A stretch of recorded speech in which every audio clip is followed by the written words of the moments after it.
Hi, hey, hello my friends, welcome back to my channel. I am Mars, this is the Starlit Library, and today is the 20th of September, which marks the first day of the all-nighter for Aurelium, the magical readathon. So this is technically like a 24-hour readathon challenge, or just a time when the magical readathon community kind of really like comes together and tries to put in the work of completing or just reading through their TBR for the classes that they need to complete for the magical readathon. So I honestly haven't been doing that great with completing my TBR so far. I didn't really read much the first week of September because I was traveling and I just didn't really feel like it. And I feel like I've kind of been coming off of, I don't know if it's a slump, but just like not really feeling like reading. But yeah, I'm not doing like that great with actually finishing books on my TBR. So that is what tonight's challenge is going to be for. I think I might want to try to see how much I can read within actual 24 hours. The live stream is going to be starting soon. It's almost 3 p.m. for me, but I haven't really eaten, so I'm going to use the first part of the chatty part of the streaming bit to actually go make some lunch. I don't know like if or how late I will stay up because I've been awake since like 9:30 a.m. and it's it's almost 3 p.m. So I've already like been awake for a while. And so I'm not sure if I'm gonna like stay up super late or like read throughout the night. We'll see. We'll see what my progress is. But let's talk about my TBR. So I have just finished yesterday. I finished the Decagon House Murders, and this is going to count for my restoration prompt, which is single point of view. I'm not doing that prompt, but I'm switching it out for a different prompt because most of the things that I want to read don't have a single point of view, or would really fit into any of the other prompts. And so for that, I'm switching that to either a genre that I haven't read often or an illustrated cover. It would count for both of those. So I just finished that yesterday. It was not great. And then I'm currently in the middle of The Castaway and the Witch by Ioana Papadopoulou. And so I'm like 75% of the way through that right now. I think I should be able to finish it today. And then other than that, I'm currently in the middle of A Brief History of Time by Stephen Hawking. That's something that I'm still kind of just like slowly making my way through, also because I want to take notes. I haven't really been that great about taking notes after each chapter like I wanted to do, so I would really like to update my notes before I continue on reading that. The three other things that I am missing are Spells and Incantations, a d6 page count. So for that, I originally picked the Starless Sea, and for some reason I still feel intimidated by this, and I still feel like putting it off because it's kind of is giving me more of like a darker vibe, maybe like a November vibe, and it is fall, it is getting a lot more chilly outside, but it's actually very sunny today and very warm, so that's just giving me opposite vibes for this. And I want to be in like in the zone of this. So I will either start this at night or like when it gets darker, or I might want to switch it out. I don't know, like stop. I've been putting this off for literally so long. It just seems like I'm just continuing to put it off. So I don't know if I might just like try my hardest to just dive right into this tonight, or possibly switch it out for another one. We'll see. The other one that I need is Q for Psionics and Divination, which is to read a book with a movie or TV adaptation.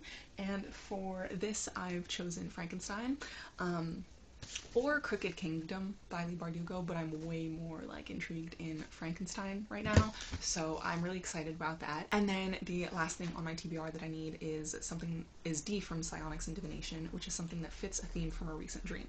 Now, in my initial TBR video, I talked about a dream where the themes were like messy interpersonal relations, but I don't really remember it at all because I just remember seeing my boyfriend and my ex-boyfriend, and in completely different like areas and points of the dream, but I don't know what happened. I don't remember at all, but you know, that theme is interpersonal relations. And so for that, I was possibly thinking Daughter of Smoke and Bone. This is one of the only like fantasy romance books that I'm like actively interested in.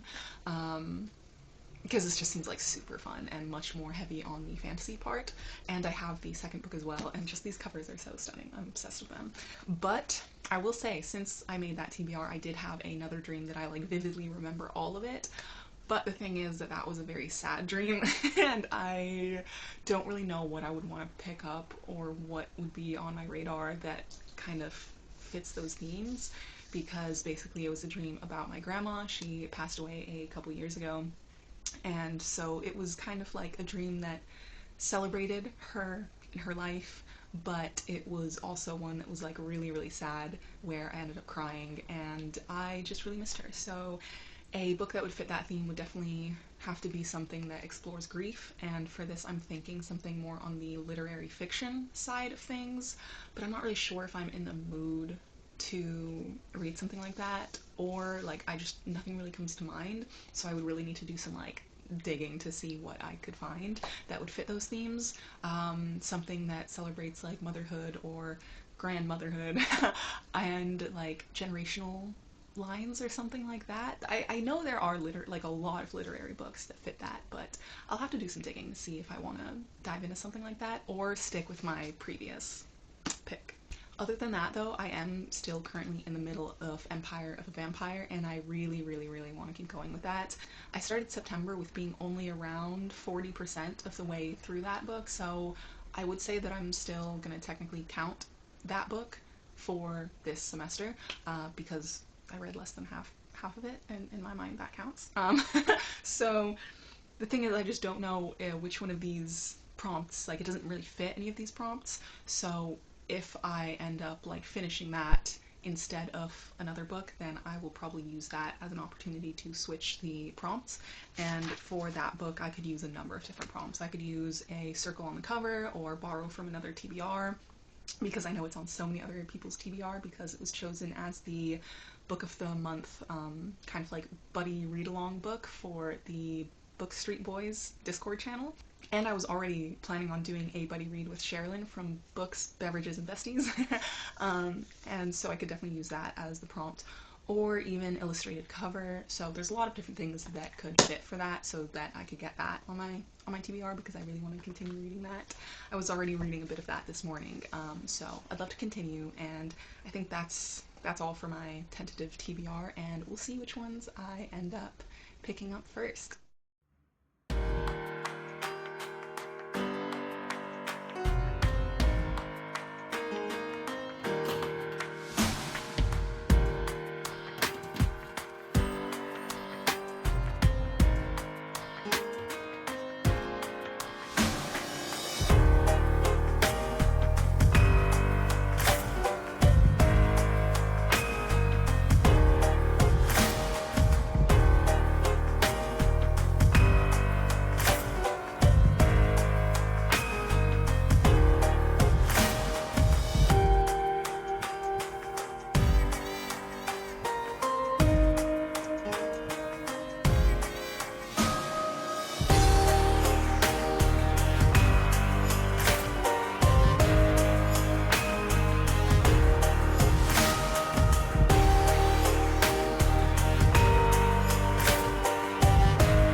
Hello, my friends. I have just finished part 4 of Empire of the Vampire, and that was rough. That was really rough. That did some damage, I will say. I kind of almost cried, from sadness once, and then almost from happiness, about a reveal that I thought was something, but now I don't think that it's what I thought that it was. So we'll see as we continue. Um, but yeah, that was not a pretty chapter. That um like it was intense. One of the sprints ended as soon as I was like in the middle of a very important and intense fight. So I kind of just like kept on reading a little bit during during once the sprint ended, but I didn't really want to pause it. I kind of just wanted to keep going, but then I got right back to it and finished part 4. So anyways, I think right now I am going to make some tea, maybe, get a little snack, possibly, and I'm going to switch gears and I'm going to try and finish The Castaway and The Witch. And then after I finish that, then I'm thinking that I'd like to pick up Daughter of Smoke and Bone, because I think that will really kind of change the pace up. Or Frankenstein, actually. I've genuinely only read like I've only gotten through like I think I did the math and it was 76 pages. And I've been like actually reading during most of the sprints that have been going on. And I've only really and that there's been like at least 3, maybe 4 sprints. I don't even know what time it is right now. It's almost 9 o'clock. And this has been going since 3 o'clock, and I've only read 76 pages. I'm such a slow reader, but you know what? At least I'm enjoying myself this time. You know, I'm loving this book. It really does make me feel like I'm in the atmosphere, and I'm just like, I'm along for the ride, man. And I love it, but I do also want to actually finish another book. So I'm going to try and finish The Castaway and the Witch, which is also great timing because I would like to actually get a NetGalley review up before the book is published, which will be on the 23rd of September. Um, and with that, I'm like 75% of the way through that. And I am enjoying it for the most part, but there's something about the writing that doesn't really expand on some things when I want it to expand. Like, this is about a little girl. She was cast away to an island when she was 9 years old, and we genuinely like skip the development of how she survived for like years. There was just like a paragraph that was like, she survived, and she like found her way around the island and picked up like, sorry, I needed to plug in my camera. Anyways, so it says that she kind of just made her way around the island and somehow found a way to survive for years. And I'm just like, I'm sorry, excuse me, as a 9-year-old, like, she ends up on an island where there is folklore surrounding the fact that there's a witch that lives on the island, but when she gets there, there is nobody, and so she kind of assumes the role as the witch, and she grows up into that role. And so she finds a big, like, tower. Well, it's actually like a house that's built in a tree, which is super cool. And it's, stocked with everything, for the most part, and it's got lots of books. And so she finds her way to survive. And then there are people that end up like rowing into the island, and it's up to the witch, I guess, to scare them away, or to kill them, or to do what they think is best, I guess. But for the most part, the witch isn't supposed to, or allowed to, or supposed to have like partners or lovers. So um, she finds a bunch of diary entries about a lot of the previous inhabitants.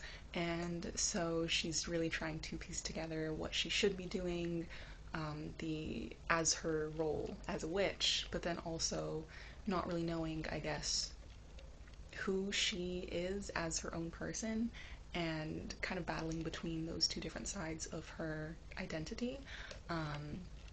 And then we, see her interactions with people that end up coming to the island, and the choices that she makes, and how those are informed either by her identity as the witch or as herself. And so it is a little like it's a very coming of age story. And there is something about the writing that does feel atmospheric, but also something else that just feels rushed, and that I would really like to take a bit more time with certain scenes. And yeah, I'm not enjoying it as much as I was hoping, but I do like the elements of the folklore and well, I wouldn't say that there's really much world building, but we do get to hear a lot of different interpretations about what the myth is, about the island and the witch from different, I guess, parts of the world. So I'm hoping to finish that and see where this goes. So I will see you later.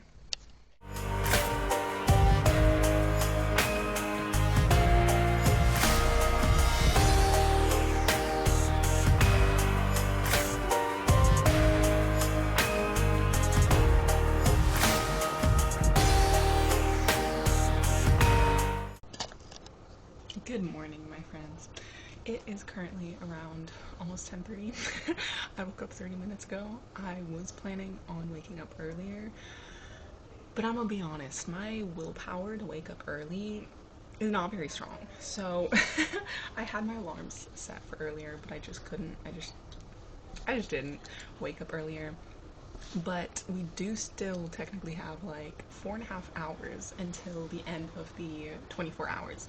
I'm not very good at this. I did, for the most part, read during all of the actual sprinting times. Not the full way through all of the time, but I will say most of the time, which I was really proud of. I didn't get through exactly as much as I wanted to, which is a little disappointing because I was on that stream for the full 10 hours. Yeah, that stream went for 10 hours. So it was really fun though. I love the fact that she does little games in between the sprinting times, and then we get extra points for our character, and then we can spend those points for certain things in the Emporium, which is just a little market, a fun little market. And we can also choose to get scrolls, which you can use for your reading to replace something, replace a book that you don't think really fits the prompt or our mood reading and would like to count as one of those prompts anyways. G does a whole explanation on her channel if you'd like to check it out and be part of the magical readathon next time. If you do join, let me know. I can gift you a little gift card with some points on it to get you started. So please join the it's big. There were almost 1,000 people on the stream. Right now I just made some breakfast. I made just a little bit of oatmeal. I added cinnamon, peanut butter, and some dates. And I'm trying my best not to add extra sugars into my food and drinks. So I hope the dates will sweeten that up. I also have some iced coffee in my cute little new spooky mug. I'm so happy with this little guy. I got it at TK Maxx when I was in the UK, and I'm just so happy. I was really fighting myself against whether I wanted to get this or a candle. It was a super pretty, super pretty candle, and it smelled very nice, but I didn't really have space in my backpack, so I was I have to pick one or the other, and it had to be the Spooky Dogs. I think this brings me so much joy. I have some iced coffee. I usually enjoy hot coffee, but something about this, I've been making iced coffee for a while, for a couple weeks now, and more regularly. And I don't know, something about it just tastes a little better. I'm really enjoying this so far right now. So, my plan for now, for the next 4.5 hours, is that I would love to continue on with Empire of the Vampire, but I also really want to actually pick up another of the books that was actually on my TBR. I feel like I'm never good at actually sticking to reading and completing the things that I put on my TBR, so I really like I wanna try. So, this morning, I think I really want to try and pick up Daughter of Smoke and Bone, but I also want to pick up Frankenstein. So, but I feel like Smoke and Bone is going to be very different, a very different change of pace, and will be a lot more like fun because it is YA, I believe. So I think it would take me a bit faster to get through. Not that I'm like really care about going fast. I would like to, I'm a slow person. I'd like to just like take my time with these things, but fast in the sense that I hope that it keeps me like going in the story and that I'll get through it, you know, and that I'll really be like sucked into the world. So I think I would really like to see how far I can get with that this morning, because I did finish yesterday part 4 of Empire of the Vampire. I did update you on that, and I finished The Castaway and the Witch, and I'm not entirely sure how to feel about it, I will say, because there were some like inconsistencies or like switch ups of the characters, and the fact that this is very inspired by the myth of Circe, and I've never read that. I'm not familiar with that. I only know that she's a witch, but I literally don't know anything else about her story, so I'm not sure what exactly the messages there were or what the parallels were. I will say overall, I think the atmosphere was what really grabbed me and what I enjoyed the most. And some of the discussions and I guess the journey of self-discovery was something very potent, but I feel like my head's a bit scrambled and I don't really know how to really review it very properly right now. So I think I might leave a more proper review for later or for my wrap up. So with that being said, I'm going to actually get going to reading right now.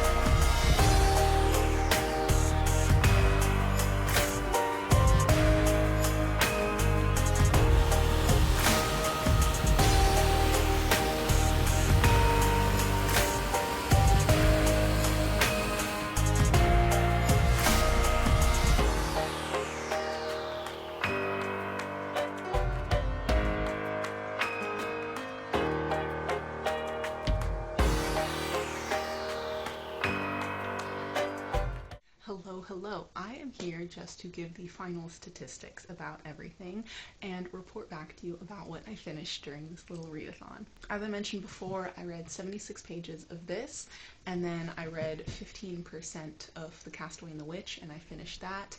And my story graph says that the 15% amounts to 40 pages. And then in the morning, I picked up Daughter of Smoke and Bone by Laini Taylor. I read a bit here, just sitting in my bed with some coffee. And then afterwards, I went on a walk by the river and I sat down and I finished reading until 3 p.m. And I'm happy to report that I actually ended up reading 105 pages of this. This just went by really, really fast, which is exactly what I was expecting and what I was hoping for. I was hoping for something that would be a bit more fast-paced and that would read a little bit like I don't know, just easier, and also like really sucking me into the world. And this is definitely interesting. This is a really fun urban fantasy YA novel about a character named Karu who lives in Prague, and we kind of get to unravel this world that is elsewhere to the human world where there exists other monsters.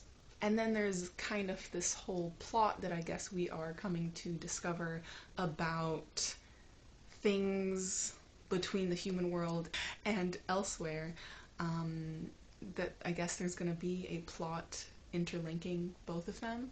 I haven't even read the back of it because I don't really want to know anything else about it. I genuinely just want to go into this adventure blind, but it's full of like portals and angels and chimeras, and it's a really, really fun time. And I love the writing. It's also very atmospheric and very beautiful, and I love the characters so far, and just the mystery of these worlds, and I guess what it is that the plot is going to be, and what all of these mysteries are that we are going to unravel, and that Karu gets herself in the middle of. And it's really good. It's really fun. But yeah, I'm hoping to finish this pretty soon actually, because it is a pretty compulsive read and I'm genuinely loving it. So that's that. And for the final statistics, adding up all of the page numbers, I only really ended up reading 221 pages. A little bit disappointing that it's not 222, but whatever. And then if I divide that by 30, which is my average amount of pages that I read in 1 hour, again, I give or take depending on the book itself and also if I'm annotating. With this I am annotating, but I'm only using pencil for now. And this one I am also annotating with pen. And I have different color coordinations for my pen and everything. Anyway, so that all takes up different times, but on average I would say I read around 30 pages an hour, and so doing the math of that, it means that I read for about 7 hours out of 24 hours, but then I did sleep. Obviously I slept for like, I don't know, maybe 8 hours, maybe a bit more. So that's a wrap. Thank you so much for joining me on this little reading vlog. I hope you enjoyed your time here and that maybe you are thinking about joining the Magical Readathon if you have not already. If you like this video, give it a like. If you want to come back and see some more content, you can go ahead and subscribe. And if you want to leave a comment, go ahead and leave a blue emoji to signify all of the blue that is on this beautiful, beautiful cover. And I will hope to see you in the next one. Bye.